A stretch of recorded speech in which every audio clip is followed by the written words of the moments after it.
And again, equity was my thing. So the Ecodistrict plan is a community planning model that Millvale has adopted and is implementing. Well, what it really is successful in is walking residents, business owners, and other stakeholders through a process that not only thinks about the success of the community economically, but also taking in the voices and perspectives of residents and business owners and making sure that the development that does happen happens in a smart, sustainably minded way. An eco-district plan is a way of taking everybody's efforts. I'm going to start a garden here, and I'm going to start a hillside orchard here, and I'm going to open a food store here, and saying, let's get together and talk about how these things work together. Our first pivot plan, Millvale took on these three things. I'm just going to briefly say that energy, Millvale wanted to be a self-reliant urban solar village. Big misconception that, solar in Pittsburgh doesn't work, right? It's totally false. And the library itself, the entire first floor, is the electricity here is all generated by solar panels on our rooftop.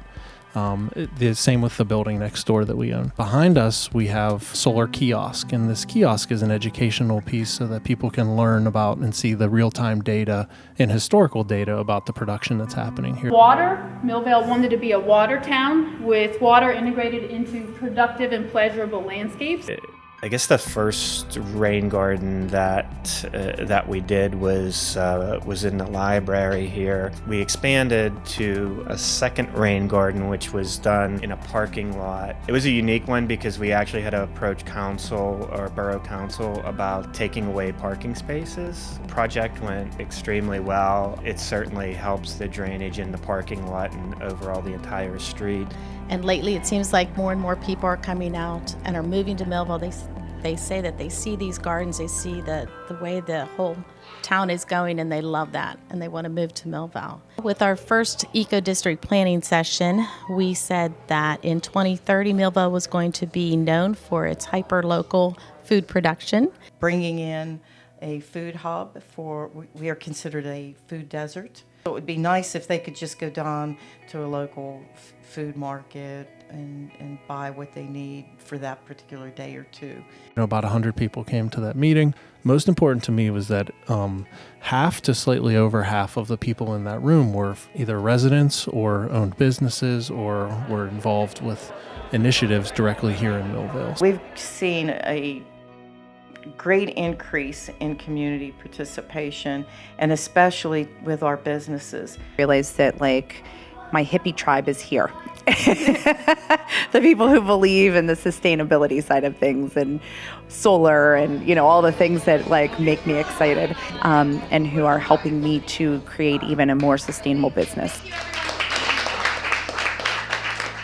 There's hope for the future, and that there's definitely an energetic movement here, and that I'm so proud to be a part of it. That every single little step that we do to be sustainable as an individual business, together as a whole community, makes a big difference. It's a working document that as new ideas come in and old ideas grow out of fashion, that we're able to keep our community plan fresh, interactive, and forward-thinking.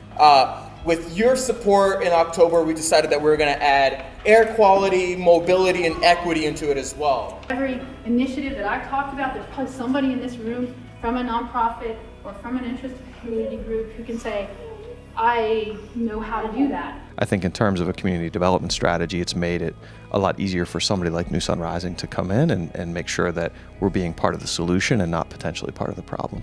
We have something that's already been expressed, it's already been vetted by the community, so we can move forward in confidence knowing the work we're doing is something that the community is supporting because they've developed this framework. So you had the regional support, which is necessary for us to really realize these wonderful visions that we have, but also the amount of local buy-in is just growing and growing and growing, and that's so encouraging. And we want to hear you. We want to hear our residents, and we want to make sure that everything that happens with their approval, with as much support as possible from within the community. Well, someone has to start for people to follow. Pittsburgh Tall, supporting responsible economic redevelopment in our neighborhoods. This has been a presentation of Work Hard Pittsburgh, Epicast, and Haggerty Media.